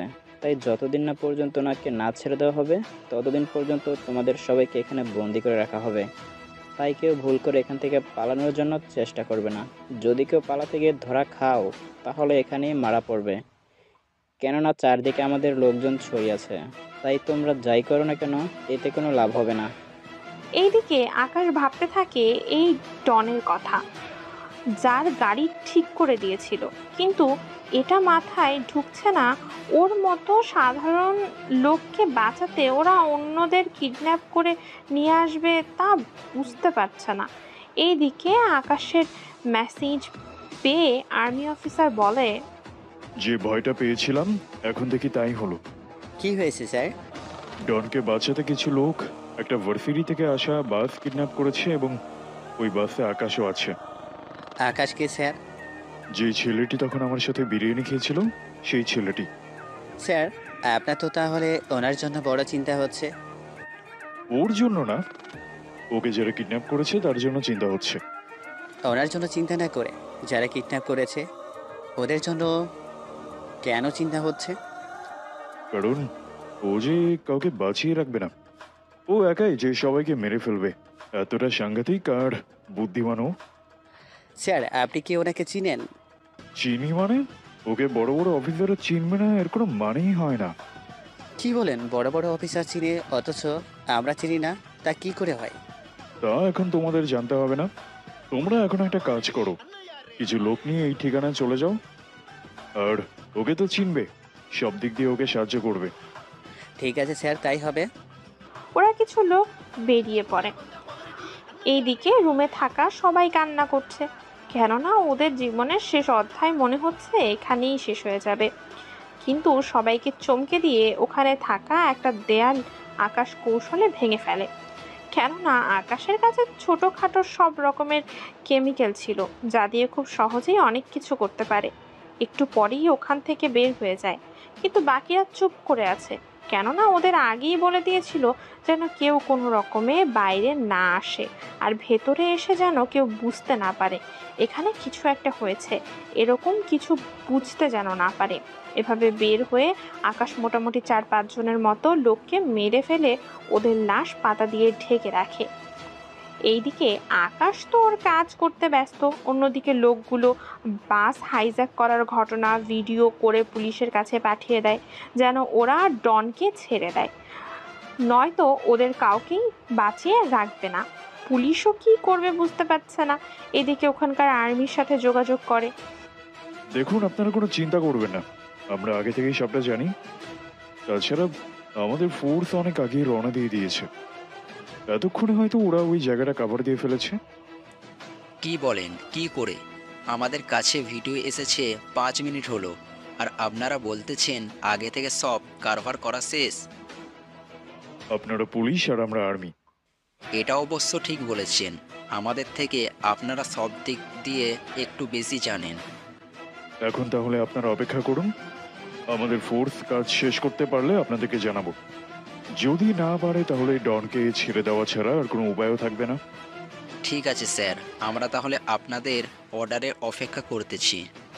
এইদিকে আর্মির লোকেরা তো আসতে থাকে, অন্যদিকে আকাশ তো এখনো বাইরে, তাই সামনে যাকেই পাচ্ছে তাকেই মেরে ফেলছে। বাইরে গুলির আওয়াজ শুনে ওরা সবাই তো চমকে ওঠে। তাই ওরা যতটা ভয় পাচ্ছে ততটা ভয় ডনের লোকও পাচ্ছে। কিছুক্ষণের মধ্যে ডনের লোকদের মারা শেষ হয়ে যায়, তাই মোবাইল বের করে একটা মেসেজ পাঠায়।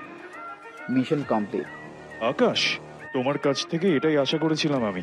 যাক, তাহলে এবার তুমি বাসায় ফিরে যাও। আর কবে ফিরে আসবে আবার? 1 মাস অপেক্ষা করুন।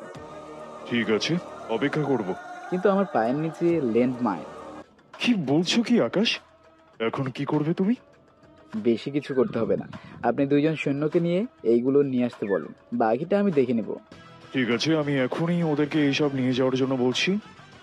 এদিকে 2 জন সৈন্যকে দিয়ে কিছু যন্ত্রপাতি নিয়ে পাঠিয়ে দেয়। ওরা আকাশের কাছে আসতে থাকে। এদিকে ইরা, নদী, তার ওপর বাকি সবাই তাকিয়ে আছে। কেউ কোনো কিছু বুঝতে পারছে না, কেননা আকাশ অনেকক্ষণ ধরে আসছে না দেখে ওরা বাইরে বের হয়ে দেখে আকাশ দাঁড়িয়ে আছে আর অনেক লোক মরা পড়ে আছে। কি ব্যাপার আকাশ, তুমি এখানে এইভাবে দাঁড়িয়ে আছো কেন? আমি তো এমনিতেই দাঁড়িয়ে আছি, তা তোমরা এখন এইখানে কেন আসতে গেলে? আরে তোমাকে অনেকক্ষণ ধরে দেখতে পাচ্ছি না, তার উপর এমন সিচুয়েশন, তো আমরা এরকম ভাবে বসে থাকতে পারি না। আচ্ছা যাকে, সেসব কথা বাদ দাও, এখন তোমরা এখান থেকে সরে যাও তাড়াতাড়ি করে। কেন কেন? আমরা কেন সরে যাব? তাছাড়া এখানে এতগুলো লোক মরে আছে, এরা মরলো কি করে? তা ওদের জিজ্ঞাসা করে দেখো। পাগল নাকি? মরা মানুষ আবার কথা বলে নাকি? তাহলে এখন আপাতত চুপ করো, আমার কাছে কেউ আসবে না, আসলে বিপদ হতে পারে। কিসের বিপদ আকাশ? স্যার, আপনি এদের নিয়ে যান, আমার পায়ের নিচে বিপদ, দূরে। মানে কিরকম? আকাশ কিছু বলতে যাবে ততক্ষণে আর্মির 2 জন লোক আসে। মানে ওই 2 জন আসে অনেক যন্ত্রপাতি নিয়ে। স্যার পাঠিয়েছে আপনার জন্য, বলেছে এগুলো আপনাকে যেন দেওয়া হয়। তাহলে দাঁড়িয়ে আছো কেন, কাজ শুরু করো। ওরা কাজ শুরু করে। ল্যান্ড মাইনের 2 পাশে 2টা রড পুঁতে রাখে, তারপর বাকি কাজ করতে থাকে ওরা। এভাবে 20 মিনিটের মতো কাজ করার পর ওরা ল্যান্ড মাইনের জায়গায় অন্য একটা লাশ এনে রাখে। এভাবে আকাশের ওজনের বরাবর ওজন দিয়ে রাখা হয়। তার ওপর বাটনটা লক করে ওখান থেকে আকাশ তো বের হয়ে আসে। আপনারা অনেকেই ল্যান্ড মাইনের সম্পর্কে জানেন না, তাই অনেকেরই এই কথা মাথায় ঢুকছে না। যদি না ঢুকে থাকে একটু চিন্তা করে বুঝতে পারবেন। এরপর ওখান থেকে সবাইকে নিরাপদ দূরত্বে নিয়ে যাওয়া হয়। এখন সবাই বিপদমুক্ত। এখন একটা কাজ করো, ওখানে একটা বোমা ছুড়ে মারো, এতে করে এই ল্যান্ডমাইন ওখানে ফেটে অনেকটা বিপদমুক্ত হয়ে যাবে। ঠিক আছে, আপনি যা বলছেন তাই হবে। কিছুক্ষণের মধ্যে ওরা আকাশের কথা অনুযায়ী সবকিছু করতে থাকে। ওরা যেই বোমা মেরে ল্যান্ড মাইন ব্লাস্ট করবে, সাথে সাথে ল্যান্ড মাইন এত জোরে ব্লাস্ট হয় যে ওখানে থাকা সবকিছু কেঁপে ওঠে। সাথে ওখানে থাকা বাকিরা ভয় পেয়ে যায়। তার সাথে মাটি চারপাশে ছড়িয়ে পড়ে, ওদের গায়ে এসেও পড়ে। হায় আল্লাহ, এটা কি হলো? আমিও তো তাই দেখছি, এত শব্দ আর এত আগুন থাকে আগে বুঝতে পারিনি।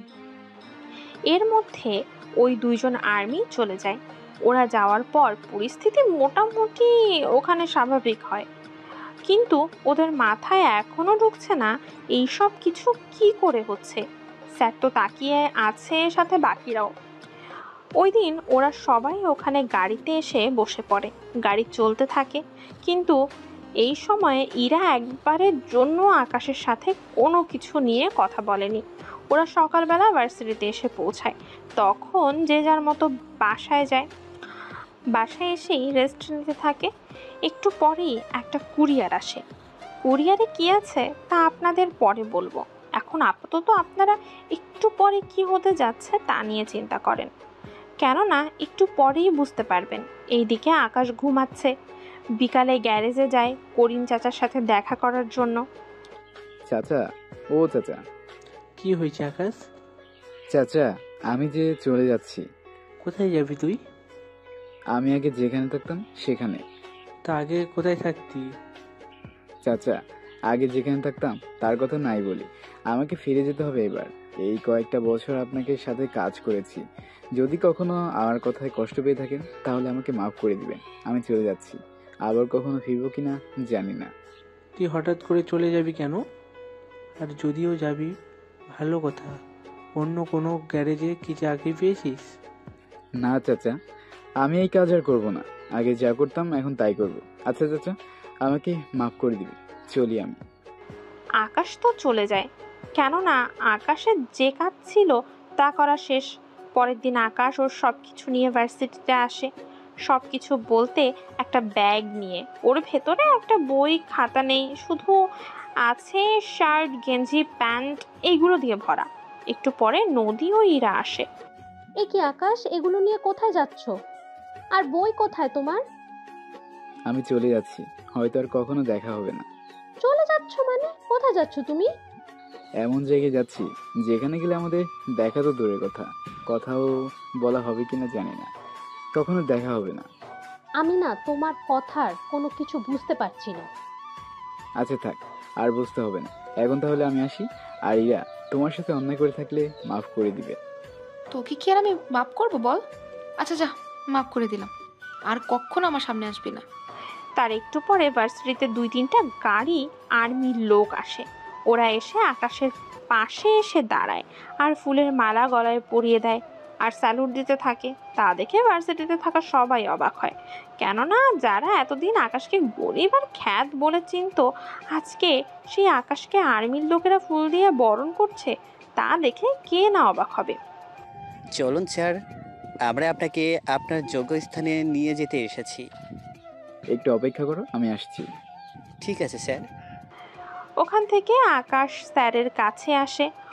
ওনার থেকে বিদায় নেওয়ার পর নদীর কাছে আসে। নদী তো অবাক হয়ে তাকিয়ে আছে, কোনো কিছু নদীর মাথায় ঢুকছে না ঠিকভাবে। এদিকে ইরা তো কোনো কিছু বলছেই না, শুধু দাঁড়িয়ে আছে আর নদীও আকাশের কাহিনী দেখছে। এদিকে ভার্সিটিতে তখন কয়েকটা ছেলে আসে, ওদের হাতে লাঠি ছিল। দেখে মনে হচ্ছে কাউকে মারার জন্য প্রস্তুতি নিয়ে ওদের আসা।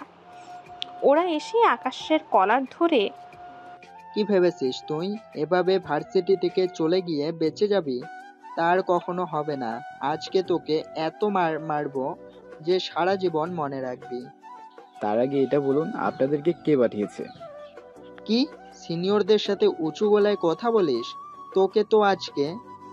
এভাবে ওরা যখন মারতে আসে আকাশও ওদের মারতে থাকে। এদিকে আকাশ আসছে না দেখে আর্মির লোকগুলো একটু ভেতরে ঢোকে। ওরা ওখানে গিয়ে এরকম পরিস্থিতি দেখে বাকিদের মারতে থাকে। ওরাও মারতে আসে, কিন্তু আর্মির লোক দেখে ওরা দাঁড়িয়ে যায়। আবার অনেকে পালিয়ে যেতে চাইলে বন্দুকের ভয়ে পালাতে চায়নি আর। স্যার, স্যার, আমাদের মাফ করে দিন, আর করব না মারামারি। তোদের এত বড় সাহস, তোরা স্যারকে মেরেছিস। আজকে তোদের সব কয়টাকে আমরা নিয়ে যাব আর ভালো করে পানিশমেন্ট দিব। প্লিজ স্যার, আমাদের জেলে দিবেন না। এইবারের মতো ছেড়ে দিন আমাদের। ওদের ছেড়ে দাও, তবে তার জন্য ওদের সামান্য একটা শাস্তি দাও।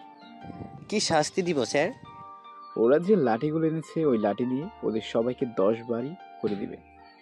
ঠিক আছে স্যার, দিচ্ছি। এই তোমরা সিরিয়ালে দাঁড়াও। ওরা আর কোনো উপায় না পেয়ে দাঁড়িয়ে যায়। এরপর ওদের মারতে থাকে এক এক করে। এভাবে সবাই মারা হয়ে গেলে নদীর থেকে বিদায় নিয়ে চলে আসে ওদের সাথে। 5 ঘন্টা পর ওরা আকাশকে নিয়ে আসে আর্মি ক্যাম্পে। Welcome major.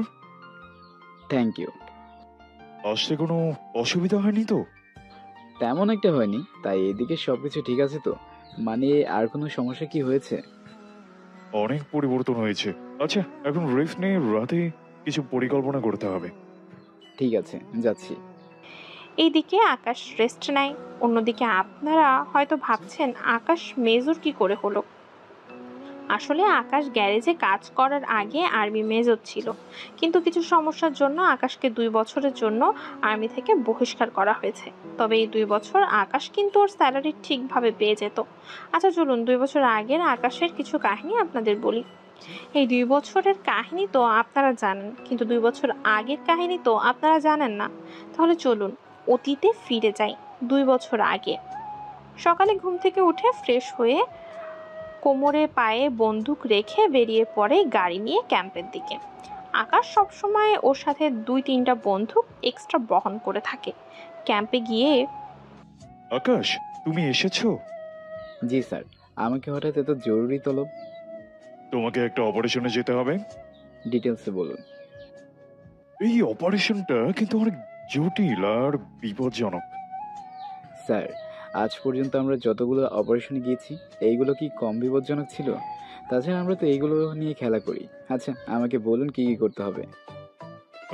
বেশি কিছু না, তোমাকে এই জায়গায় যেতে হবে ফোর্স নিয়ে, আর ওখানে গিয়ে যতজন লোক আছে সবাইকে মেরে ফেলতে হবে। যতগুলো লোক আছে মানে এখানে অপরাধী ছাড়া কি কেউ থাকবে নাকি? থাকবে। ওখানে জঙ্গি আছে 20 জনের মতো, আর বাইরের লোক আছে 30 জন। তোমাদের কাজ হবে ওদের বাঁচানো, আর যদি না বাঁচাতে পারো তাহলে কি স্যার? ওদের সবাইকে মেরে ফেলবে যারা যারা থাকবে। সরি স্যার, কোনো নিরীহ লোকদের আমি মারতে পারবো না। দেখো আকাশ, আমি যা বলেছি তাই হবে। ভেবে দেখবো। এখন চলুন কি করতে হবে তা নিয়ে আলোচনা করি। ওরা আলোচনা করতে থাকে। এদিকে আকাশ সবটা বুঝে নেয়, কি কি করতে হবে না হবে সবটা বুঝে নেয়। স্যার আমি তাহলে চলি এখন। আচ্ছা যাও, তবে 1 ঘন্টা পর তোমাদের মিশন শুরু হবে, তাই নিজেদের প্রয়োজনীয় সবকিছু গুছিয়ে নাও। ওখান থেকে বের হয়ে আসে, এসে নিজের প্রয়োজনীয় সবকিছু নিয়ে আর সাথে 10 জন আর্মি অফিসার বা সৈন্য নিয়ে রওনা দেয় গন্তব্যের দিকে। ওরা 3 ঘন্টা পর এসে একটা দ্বীপে পৌঁছয়। দ্বীপটা সমুদ্রের ভেতরে, যেখানে এখন আকাশ আসে ওর টিমদের নিয়ে। তোমরা খুব সাবধানে যাবে, আমার অনুমতি ছাড়া কেউ নিরীহ কারো উপরে বন্দুক চালাবে না। ঠিক আছে স্যার, তাই হবে। ওরা সামনে এগোতে থাকে। এভাবে অনেকটা পথ যাওয়ার পর ওরা পাহাড়ে দড়ি বেয়ে উপরে উঠে যায়। এরপর ওরা ওখানে একটা বাড়ি দেখতে পায়, আর বাড়ির ভেতর থেকে কথার আর চিৎকারের আওয়াজ আসতে থাকে। তোমরা সাবধানে কাজ করবে। 2 জন স্নাইপার নিয়ে লুকিয়ে পড়ো, আর বাকিরা চারদিক থেকে ধীরে দাঁড়াও। ওদের উপর আমরা আক্রমণ করব, তাহলে ওদের ঘায়েল করতে পারবো। কিন্তু বড় স্যার যে বলেছে সবাইকে মেরে ফেলার জন্য, যদি ওইরকম সিচুয়েশন আসে? আমি যা বলবো তাই হবে এখানে। ঠিক আছে স্যার। ওরা সামনে এগোতে থাকে। যতটা সামনে এগোচ্ছে ততই ঝামেলা এসে ওদের পৌঁছায়, কেননা ওরা জেনে যায় সব কিছু। তাই ওরাও আক্রমণ করতে থাকে, একে একে ওদের সবাইকে মারতে থাকে। সবাই মোটামুটি মারা শেষ হয়ে গেলে, সবাইকে তো মারা শেষ, এখন কি করব? কি আর করব, এদের সবাইকে মেরে ফেলো যারা বেঁচে আছে। স্যার কেউ তো আর বেঁচে নেই, যাদের বন্ধি রেখেছে তারাই শুধু বেঁচে আছে। ওদেরকে মেরে ফেলো। কি বলছেন কি স্যার? ঠিকই বলছি, ওদের মধ্যে 5 জন সন্ত্রাসী আছে, তাই ওদের খুঁজে বের করতে হবে। কিন্তু স্যার কিভাবে তা করব? এটা এখন সম্ভব না, কেননা ওরা আগেই আমাদের প্ল্যানটা জেনে গিয়েছে। তাই ওরা এখানে এদের সাথে মিশে গিয়েছে। তাই এখন আমাদের এটা ছাড়া কোনো উপায় নেই। ঠিক আছে স্যার। ওরা ওখানে থাকা এক এক করে সবাইকে মারতে থাকে, শুধু কিছু বাচ্চাকে ছাড়া। এখানে অনেক রহস্য লুকিয়ে আছে, যা আপনারা পরে জানতে পারবেন। কেননা যেখানে এদের এতক্ষণ বাঁচাতে চেয়েছে, এদেরই কেন মারতে চাইছে, এই প্রশ্নটা আপনাদের অনেককেই ভাবাচ্ছে। কিন্তু কিচ্ছু করার নেই, কেননা যাদের বন্দি বানিয়েছে তারা ওদেরই লোক।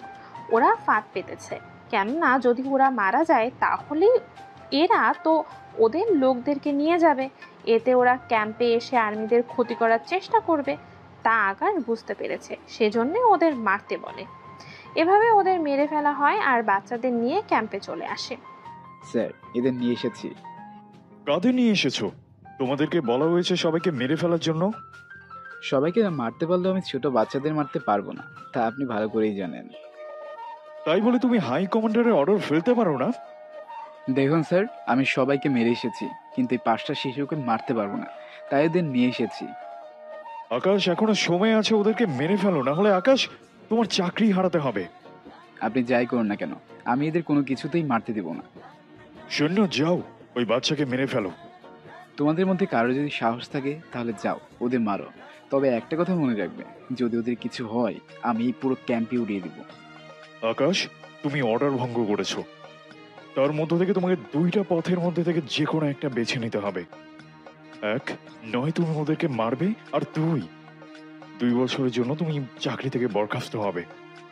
দরকার হলে 2 বছরের জন্য বরখাস্ত হব, তবু ওদের মারতে দেব না, আর মারবো না। এরপর ওদের নিয়ে চলে আসে আমি ক্যাম্প থেকে। অতীত শেষ। তাহলে বুঝলেন তো আপনারা যে কেন আকাশ 2 বছর আগে চাকরি থেকে বরখাস্ত হয়েছে। এবার চলুন বর্তমানে কি হচ্ছে। ঘুম থেকে উঠে আকাশ বেরিয়ে আসে মিটিং রুমে। ওখানে ওদের প্ল্যান নিয়ে আলোচনা করা হয়। সবাই সবটা বুঝে নেয়। তাহলে আকাশ, তুমি একটা কাজ করো, তুমি আগে তোমার ভার্সিটিতে যাও। ওখানে কেন? ওখানে নাকি তোমার করিম চাচার উপরে কার যেন অত্যাচার শুরু করেছে, তাই আমার মনে হয় ওখানে তোমার যাওয়াটা দরকার। আমি তাহলে এখনই যাচ্ছি, সৈন্য হেলিকপ্টার রেডি করতে বলো। জি স্যার, এখনই করতেছি। ড্রেস চেঞ্জ করে বেরিয়ে পড়ে। কয়েক ঘন্টা পর আকাশ ওর ভার্সিটির কাছে এসে পৌঁছায়। ওখানে করিম চাচার কাছে গিয়ে দেখে ওনার কপালে ব্যান্ডেজ করা, তাই জিজ্ঞেস করে, কারা করলো এমনটা? ওই যে তোর সাথে একটা ছেলে প্রায় ঝগড়া করে, ওই ছেলেটা। কি কি করেছে ছেলেটা তোমার সাথে, বলো চাচা। এরপর চাচার সবটা বলতে থাকে। ডক্টর জানায় আকাশের শরীরে অনেক রক্ত বের হয়ে গিয়েছে, তাই ওকে রক্ত দিতে হবে। রক্তের গ্রুপ ইরার রক্তের সাথে মিলে যায়, তাই ইরা রক্ত দিতে রাজি হয়ে যায়। রক্ত নেয়ার পর আকাশকে রক্ত দেওয়া হয়। পরের দিন যখন জ্ঞান ফেরে তখন চারপাশে তাকিয়ে তেমন কাউকে দেখতে পায়নি, শুধু একজন লোক ছিল ওখানে। তাই ওনাকে জিজ্ঞেস করে, ডক্টর কোথায়, আর আমাকে এখানে নিয়ে এসেছিল কে? ডাক্তার তো অন্য রুগী দেখতে ব্যস্ত, তাছাড়া আপনাকে একটা মেয়ে এখানে নিয়ে এসেছিল। মেয়েটার নাম, ঠিকানা বা কোনো নাম্বার কি দিয়ে গিয়েছিল? ওই সব তো কিছু দেয়নি, তবে এই মেয়েটা যখন আপনাকে রক্ত দিয়েছিল তখন ওই মেয়েটা কার্ড আমার কাছে ছিল। এরপর আর মেয়েটার কার্ড নিতে ভুলে যায়। কই দেখি সে কার্ড। লোকটা কার্ড দেখায়। কার্ড দেখে আকাশ তো চমকে ওঠে। কি, ইরা আমার জন্য এত কিছু করেছে? কিন্তু কেন? ও তো আমাকে দেখতেই পারে না, সেখানে আমাকে রক্ত পর্যন্ত দিয়েছে। কিছু কি লাগবে? আচ্ছা চাচা, আপনি কি শিওর এটা ওই মেয়েই ছিল? হ্যাঁ বাবা, আমি শিওর এইটা ওই মেয়ে। আচ্ছা চাচা, আপনি তাহলে যান এখন। 2 দিন পর আকাশ হসপিটাল থেকে চলে আসে ভার্সিটিতে। ওখানে এসে ইরাকে দেখতে পায়। ওর কাছে গিয়ে বলে, ধন্যবাদ। ধন্যবাদ কেন? এই যে আমাকে বাঁচানোর জন্য। আমি কর্তব্য থেকে করেছি। একদিন তুমি আমাকে বাঁচিয়েছো, তাই আমি তোমাকে বাঁচালাম। আমি আবার কখন তোমাকে বাঁচালাম? না জানলেও চলবে। এখন আমাকে একটা কথা বলো তো। কি কথা? তুমি কি আমাকে ভয় পাও? একটু তো পাই। এখন থেকে আর পেতে হবে না। কেন কেন? কারণ তোমার জীবনে আমি ছিলাম এতদিন বিরক্তকর হয়ে। আজকে থেকে আমি তোমার পাশে, তোমার লাইফ পার্টনার হয়ে। মানে আমি কিছু বুঝতে পারছি না। মানে হলো এখন থেকে আমাকে ভালোবাসতে হবে। আর যদি না বাসি? তাহলে আমি শেষ করে দেব। কাকে? কাকে আবার? আমাকে। কিন্তু কেন? তোমাকে যে ভালোবেসে ফেলেছি আমি। বুঝলাম না, গতকাল পর্যন্ত আমাকে দেখতে পেতে না, অথচ আমাকে রক্ত দেওয়ার পর দেখি তোমার সব কথা বদলে গেছে। তার কারণ হচ্ছে তোমার শরীরে থাকা একটা চিহ্ন, যার জন্য তোমার কাছে আসা। আমার শরীরে আবার কিসের চিহ্ন? আছে একটা চিহ্ন, ওই চিহ্নটার জন্যই তোমাকে ভালোবাসবো আমি। এটা আবার নতুন করে কোনো চাল নয় তো? বিশ্বাস না হলে চলো এখনই বিয়ে করে প্রমাণ দেব। ভালো তো, বিয়েতে কাবিননামা করবে অনেক বেশি, দেখা যাবে বিয়ের পরের দিন ডিভোর্স দিয়ে কাবিনের টাকার জন্য আমার জীবনটাই শেষ করে দিবে। আচ্ছা, বিয়ে করব আমার মতে, আর কাবিন হবে তোমার মতে। এবার তো রাজি? আচ্ছা রাজি, চলো তাহলে। আকাশের কথা ইরা ওকে নিয়ে কাজী অফিসে আসে। এবার আকাশের কাছে সব যেন স্বপ্নের মতো লাগছে। কেননা আকাশ ভেবেছিল হয়তো এইসব বললে এরা ভয়ে ওর আসল রূপে ফিরে আসবে, কিন্তু এখন তো কোনো কিছু দেখছে না। এইদিকে বিয়েতে 10,000 টাকা কাবিন করে হীরাও রাজি হয়ে যায়। বাকি সব কিছু লেখা হলে আকাশ সাইন করে দেয়। এবার ইরা সাইন করলে ওরা স্বামী স্ত্রী হয়ে যাবে আইনগতভাবে। এই নিন সাইন করুন। আকাশকে অবাক করে দিয়ে ইরা সাইন করে দিল, তারপর জড়িয়ে ধরে। I love you. আকাশ তো চুপ করে আছে, মনে হচ্ছে যেন কোনো স্বপ্ন দেখছে। এখনো কি বিশ্বাস হচ্ছে না? আমার কথার উত্তর তো দেবে। I love you too. জড়িয়ে ধরে চুমু দেয় আকাশকে। ওখান থেকে আকাশকে নিয়ে ইরা ওদের বাড়িতে আসে। বাড়িতে এনে ইরা ওর রুমে এনে বসায়। বসো এখানে, তোমাকে অনেক কিছু দেখানোর আছে, তাহলে তুমি সবটা বুঝতে পারবে। ইরা ফ্রেশ হয়ে এসে একটা অ্যালবাম বের করে। ওখানে থাকা কিছু ছবি দেখতে থাকে আর দেখাতে থাকে, সবটা দেখাতে থাকে আর চোখের থেকে পানি ফেলতে থাকে আকাশ। কেননা ছবিতে থাকা ছেলেটা যে আকাশ ছিল আর মেয়েটা ছিল ইরা, কিন্তু এত বছর পর আকাশকে চিনল কি করে তা নিয়ে আকাশের প্রশ্ন করে। যে রাতে তুমি আঘাত পেয়ে আমার গাড়ির সামনে এসে পড়লে, আমি গাড়ি থেকে নেমে তোমাকে দেখে উঠতে যাই। যদিও তখনও তোমাকে দেখতে পেতাম না, কিন্তু একজন মানুষকে বিপদে সাহায্য করাটা আমি কখনো ভুলি না। এরপর তোমাকে একা গাড়িতে উঠাতে আমার অনেক কষ্ট হয়ে যায়, তারপর রক্তও ছিল, সেজন্য আমি তোমার শার্ট খুলে ফেলে দিই, গেঞ্জি দিয়ে রক্তস্থানে বেঁধে রাখি। তখন একটা দাগ দেখতে পাই, আর ওই কামড়ে দাগ দেখতে পাই। সেই কামড়টা আমি ছোটবেলায় দিয়েছিলাম। ওই দাগ দেখে আমি প্রথমে শিওর ছিলাম কিছুটা, কিন্তু যখন তোমাকে হসপিটাল নেওয়ার পর ডক্টর তোমার রক্তের গ্রুপ বললো, তা আমার সাথে মিলে, তাই আমি 100% শিওর হলাম। সবটা শুনতে থাকে। সবটা শুনে হীরাকে আরো জোরে জোরে জড়িয়ে ধরতে থাকে। আমি ভাবতেই পারিনি তোমাকে আবার আমি ফিরে পাবো আমার জীবনে। আমিও ভাবতে পারিনি। ওই দিনের পর থেকে আমি গরিবদের দেখতে পারতাম না, সেজন্য তোমার সাথে এতদিন আমি খারাপ ব্যবহার করেছি। আমাকে তুমি ক্ষমা করে দাও আকাশ। ক্ষমা চেতে হবে না, তোমাকে আবার ফিরে পেয়েছি, এটাই আমার জন্য অনেক অনেক। তোমাকে আর আমি কষ্ট পেতে দেবো না। এখন থেকে শুধু আমার ভালোবাসা দিয়ে তোমাকে ভরিয়ে রাখবো। সত্যি বলছো? হুম, ভালোবাসা দিয়ে আমি তোমার সব কষ্ট দূর করে দেব। তাহলে এখনই যে পেতে চাই। দাঁড়া, দেখছি। এরপর শুরু হয় ওদের জীবনের নতুন অধ্যায়। এভাবে 3 দিন কেটে যায়। এই 3 দিন ওদের প্রতিটা মুহূর্ত অনেক ভালোই কাটতে থাকে। পরের দিন সকালে, শোনো, তুমি কি এখন ওই গ্যারেজে কাজ করো? না, কেন বলো তো? কাজ করতে হবে না, এখন তুমি বাবার সাথে অফিসে যাবে আর ওনার ব্যবসায় তুমি দেখাশোনা করবে। কিন্তু কিভাবে? তাহলে আমার চাকরির কি হবে? তুমি তো গ্যারেজে কাজই করো না, তাহলে সমস্যা কি? তাছাড়া তুমি শিক্ষিত আছো, কোম্পানি সামলানোর জন্য আব্বুর সাথে 1 বছর থাকলে শিখে যাবে। আমি তা বলছি না। তাহলে? আমি গ্যারেজে কাজ করা ছাড়াও আমার আরো একটা পরিচয় আছে। কি সে পরিচয়? আমি একজন মেজর। আকাশের মুখে এমন কথা শুনে ইরা তো অবাক হয়ে তাকিয়ে আছে। কোনো কিছু বলার ভাষা খুঁজে পাচ্ছে না। এই শোনো, বান্দরবান ওই আর্মি চেকপোস্টে তুমি ওদের সাথে এত কথা আর খাবার খেয়েছিলে? হুম। তুমি চাকরি ছেড়ে দাও, আমি যে তোমাকে আর হারাতে চাই না। চাকরি ছাড়বো কেন? তুমি দেখো না, চারিদিকে ওরা যখন কোনো মিশনে যায় ওদের তখন কি অবস্থা হয়। আমি চাই না তোমার সাথে এমন কিছু হোক। চিন্তা করো না, কিচ্ছু হবে না। তাছাড়া আমি তো আর কোনো মিশনে যাই না। যাই অন্য সব অফিসার, কোনো না কোনো একজন মেজর কখনো মিশনে যায় না। যদিও যায়, নিজে ইচ্ছেতে যায়। অনেক বছর পর তোমাকে পেয়েছি আমি, আর যে হারাতে চাই না। আচ্ছা, আমি আর একটা মিশন শেষ করব, এরপর আমি চাকরিটা ছেড়ে দিয়ে চলে আসবো তোমাদের কোম্পানিতে। ঠিক আছে, তাই করো।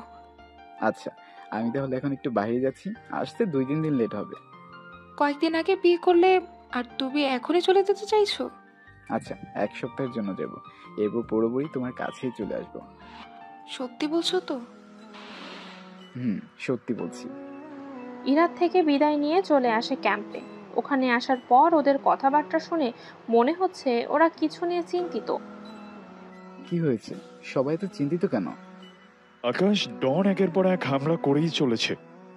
তো ডনকে খোঁজার চেষ্টা করা হয়েছে কি? কিন্তু ব্যর্থ হচ্ছে। তা অন্য সব বাহিনী কি করতেছে? ওরা মিলে খুঁজে কেন বের করছে না? ওরা সবাই আমাদের দিকে তাকিয়ে আছে। তাহলে স্যার একটা কাজ করুন, ওদের একটা আস্তানা আছে, ওখানে যদি যাই তাহলে আমরা কিছু একটা ক্লু কিন্তু পাবো। কিন্তু ওই জায়গা তো তোমরা ধ্বংস করে দিয়েছো। চিন্তা করবেন না, ডনের ব্যাপারে খোঁজ আমি নিয়ে আসবো যে কোনোভাবেই। আপনি শুধু আমাকে 2 দিন সময় দেন, ডনকে খুঁজে বের করব আর ওকে ওখানেই আমি মেরে ফেলবো। এখন আপনাকে যা করতে হবে, কি করতে হবে? আপনাকে শুধু একটা মিথ্যে কথা বলতে হবে। ওকে, তাই করব। অফিসারকে সবটা বুঝিয়ে দেয়। সবটা বুঝিয়ে দেওয়া শেষ হয়ে গেলে ওখান থেকে বের হয়ে ওই দ্বীপে চলে আসে। দ্বীপে এসে নিজের মতো করে সব কিছু খুঁজে দেখতে থাকে। সবটা দেখা শেষ হয়ে গেলে আকাশ চলে আসে সব কিছু নিয়ে। এসে ওনার স্যারের সাথে আলোচনা করতে থাকে। সবটা জানার পর উনিও সম্মত হয়। কিছুক্ষণ পর আকাশ, তাহলে তুমি কাজ করতে থাকো, যাদের যাদের নিয়ে যাওয়ার কথা ওদের নিয়ে যাও। তবে ডনকে আমি মৃত দেখতে চাই। চিন্তা করবেন না, ওই ডন আমাকে দেখলে এমনিতেই দেখবেন শকড। কেন কেন? তা পরে একটা সময় বলবো, এখন তাহলে চলি। 2-3 দিন পর আমি মিশন যাব, তার জন্য আপনি সৈন্য তৈরি করেন। আমি বাসায় যাচ্ছি। কি ব্যাপার আকাশ, তুমি বাসায় যাইতে চাইছো? ব্যাপারটা কি বলো তো? আসলে স্যার তেমন কোনো ব্যাপার না, মিশন শেষ করে আপনাকে আমি সবটা বলবো। ঠিক আছে, জানিও তাহলে। ওখান থেকে বের হয়ে চলে আসে। এসে নিজের মতো করে তথ্য জোগাড় করতে থাকে। একটু পর কি ব্যাপার, তুমি ঘুমাবে না? ঘুমাবো, তবে কিছু ভাবনা শেষ করতে পারছি না। কি নিয়ে এত ভাবনা তোমার? আমি বাড়িতে আছি আর 2 দিন, এরপর একটা মিশন যাব। ওই মিশন শেষ করি, শেষ চলে আসবো। চিন্তা করো না, আমি তোমার জন্য অপেক্ষা করব। এখন চলো ঘুমাই। আমি তো অন্য কিছু ভেবেছি। যেমন কি ভেবেছো তুমি? আমি বেবি চাই। তুমি নিজেই তো একটা বাচ্চা, তুমি বাচ্চা হয়ে আমার বাচ্চাদের সামলাবে কি করে? আমি মোটেও বাচ্চা না, তুমি আমাকে বেবি এনে দেবে কিনা তা বলো। আচ্ছা দিব, তবে মিশন শেষ করে এসে। সত্যি দেবে তো? সত্যি বলছি দিব। এখন ঘুমাও, অনেক রাত হয়েছে। আগে আদর দাও, তারপর। আচ্ছা দিচ্ছি। এদিকে ওরা ওদের কাজ করতে থাকে। অন্যদিকে আকাশ পরের দিন যায় একটা লোকের কাছে। ওখানে গিয়ে দেখ তো একে চিনতে পারছিস কিনা, ভালো করে দেখ। লোকটা চিনতে পেরেও না চেনার ভান করে আছে, যা আকাশ ঠিকই বুঝতে পারে, কেননা লোকটার কপাল থেকে ঘাম ঝরতে থাকে, যা লোকটার ভয় আর টেনশনও বুঝতে পারছে। চুপ করে আছিস কেন? ওকে চিনিস কি? যখন তুই চিনিস না তখন আর তোকে বাঁচিয়ে রেখে কি করব? যা, তোকে মারবো না। তার জন্য বল ডনকে কোথায় পাওয়া যাবে আর ওর সাথে আর কে কে কাজ করে। লোকটার থেকে আরো কিছু তথ্য পায়। তথ্য পেয়ে লোকটাকে মেরে ফেলে, কেননা যদি না মারতো তাহলে লোকটা ডনকে আর বাকি লোকদেরকে সাবধান করে দিত। তাই ওকে মেরে ফেলা। ওকে মেরে লাশটা লুকিয়ে চলে আসে। ওখান থেকে আসার পর হ্যালো, আপনি কি আকাশ বলতেছেন? জি আমি আকাশ। জি, আমি থানা থেকে বলতেছি। আপনি একটু থানাতে আসতে পারবেন কি? তাই বলে এত রাতে? সকালে আসলে হয় না? এখনই আসতে হবে। অপেক্ষা করুন, আসছি। বের হয়ে আসতে যাবে তখন ইরা আবার জিজ্ঞেস করে। তখন ইরাকে মিথ্যে বলে চলে আসে ওখান থেকে। থানায় আসার পর আকাশকে ওরা ধরেই জেলের ভেতরে ঢুকিয়ে দেয়। এতে অবাক হয়। কি ব্যাপার, আপনি তো আমাকে বলছেন কথা বলবেন, কিন্তু এখন তো আমি অন্য কিছু দেখছি। তো তোর কি মনে হয় তোকে আমরা এখানে জামাই আপ্যায়ন করার জন্য নিয়ে এসেছি নাকি? তোকে এনেছি কাউকে মারার জন্য। আমি কবে কখন কাকে মারলাম? একটা লোককে মেরে জঙ্গলে ফেলে দিয়ে এসেছিস গতকাল রাতে। এত তাড়াতাড়ি ভুলে গেলি কি করে? তার লোকটাকে যে আমি মেরেছি এর কি কোনো প্রমাণ আছে আপনাদের কাছে? ওখানে আমরা একটা কার্ড পাই, আর ওই কার্ডটা আপনারই, সেজন্য ওই লোকটাকে আপনি মেরেছেন। দেখুন, সামান্য একটা কার্ডের জন্য আপনি এরকম করতে পারেন না। আমি সবই পারি। এদিকে আকাশ যে এখানে তা কাউকে বলতেও পারছে না। অন্যদিকে ইরাও একা একা। কিছুক্ষণ পর আর্মির কিছু সৈন্য আসে ওখানে। কি ব্যাপার, আপনারা এখানে কেন? তার আগে বলো, এখানে ওনাকে কেন ধরে নিয়ে এসেছেন? স্যার, এই লোকটা একাই একটা লোককে মেরে জঙ্গলের ভিতর রেখে যায়। সেটা আমরা দেখে নিব, এখন ওনাকে ছেড়ে দিন। কিন্তু ম্যার। আমি কি বলছি কানে চাইনি? আসছে স্যার, আমি এক্ষুনি ছেড়ে দিচ্ছি। আকাশকে ছেড়ে দিলে আকাশ ওদের কিছু প্ল্যান বোঝাতে থাকে। সবটা বোঝানো হয়ে গেলে ওখান থেকে চলে আসে। পরের দিন সকালে ইরার থেকে বিদায় নিয়ে যাওয়ার সময় ইরা অনেক কান্নাকাটি করছিল, কিন্তু আকাশের তখন বলার বা করার কিছুই ছিল না। কেননা আকাশকে যতই বলুক না কেন, কোনো না কোনো লাভ হবে না। একটু পর স্যার, আপনাকে যা যা বলেছি তা করছেন তো? করেছি। এখন শুধু তোমাকে পেলে ওদের নিয়ে বেরিয়ে পড়বো। তাহলে আমাকে 10 মিনিট সময় দিন, আমি তৈরি হয়ে নিচ্ছি। 10 মিনিট পর ওদের নিয়ে বেরিয়ে পড়ে। সাথে করে অনেক কিছু নেয়। একটা মিশন শেষ করতে যা যা দরকার সব কিছুই ওরা সাথে করে নেয়। মিশনে যাওয়ার জন্য হেলিকপ্টারে বসে। ওখানে ওদের সব কিছু বোঝাতে থাকে কিভাবে কি করতে হবে। অন্যদিকে ডন তো ওর আস্তানায় মিটিং করতে ব্যস্ত। আমি তাহলে যা যা বলেছি সে অনুযায়ী কাজ হবে, এর থেকে নড়চড় যেন না হয়। তাহলে আজকের মিটিং এখানেই শেষ, আমার যাওয়ার ব্যবস্থা করো। ডন তো যাওয়ার জন্য প্রস্তুত। অন্যদিকে আকাশ ও সৈন্যদের চারদিকে ছড়িয়ে দেয়, কেননা ওখান থেকে যেন কেউ বেঁচে ফিরতে না পারে। ওরাও নিজেদের জায়গা নিয়ে নিজেরা গিয়ে লুকিয়ে পড়ে। এভাবে 20 মিনিট পর ওরা একে একে হামলা করতে থাকে। আকাশ বাকিদের ওপর এক এক করে বোমা মারতে থাকে। এতে করে ওরা অনেকেই মারা যায়। ওরা মারা যাওয়ার পর ডন তো এবার ভয় পেয়ে যায়। বাইরে এত গুলি শব্দ কেন? যাও দেখে নাও। এইদিকে যেই বাইরে যাচ্ছে সেই আর বেঁচে ফিরতে পারছে না, তারা সবাই মারা যাচ্ছে। আকাশ ও বাকি টিম যাদের পাচ্ছে তাদেরকে মেরে এক এক করে ভেতরে যেতে থাকে। ওরা ঢোকার পথে যাকেই পাচ্ছে তাকেই মেরে ফেলছে। ওদের সবাইকে মারা হয়ে যায়, কিন্তু এখনো ডনকে ওরা খুঁজে পেল না। কি ব্যাপার, ডন কোথায়? মনে হয় পালিয়ে গিয়েছে স্যার। পালিয়ে আর যাবে কোথায়? যেখানে যাক না কেন, ওকে তো আমি খুঁজে বের করবোই। কিন্তু কিভাবে? ওই লোকটা এখানে আছে কিনা তা তো আমরা জানি না। চিন্তা করো না, এইখানে কিছু গুপ্ত দরজা থাকতে পারে, তাই একটু কেয়ারলি ভাবে কাজ করো আর খুঁজো, দেখবে ঠিকই পাবে। ঠিক আছে। একটু পর ওরা একটা সুইচ দেখতে পায়। ওখানে চাপ দিলেই দরজা খুলে যায়। ওখানে ডন তো আকাশকে দেখে অবাক হয়ে যায়। এ কি, তুই এখানে কেন? তাই এখানে না থাকলে আমি আর কোথায় থাকবো? তুই তো গ্যারেজ মেকানিক। ছিলাম, কিন্তু এখন আর নেই। তা থাকবে কি করে? ওইদিন তোর সাথে একটু মিষ্টি কথা বলেছিলাম, মনে করেছিস আমি তোদের দয়া দেখাবো?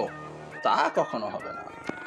ওদের কথা তোকে ভাবতে হবে না, ওরা উপরের দেশে চলে গিয়েছে, তাই শুধু শুধু আর গিয়ে লাভ নেই। এখন তোকে তোর কর্মের শাস্তি দিবে। কথাগুলো বলছে আর এক এক করে গুলি করতে থাকে। গুলি করতে করতে ডনের পুরো বুক ঝাঁঝরা করে ফেলে। এতে করে ওখানেই ডন মারা যায়। ডন মারা যাওয়ার পর আকাশ আসে ক্যাম্পে। ক্যাম্পে আকাশ এসেছে ওর চাকরি থেকে সবটা শোনার পর অফিসার আশ্চর্য হয়ে যায়।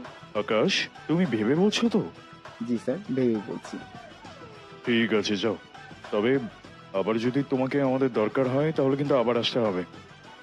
ঠিক আছে স্যার, আসবো। ওদের থেকে বিদায় নিয়ে চলে আসে। 3 মাস পর এরা মাথা ঘুরে পড়ে যায়, তাই ডাক্তারের কাছে নিয়ে আসে। ডাক্তার চেক করে জানায় এরা মা হতে চলেছে।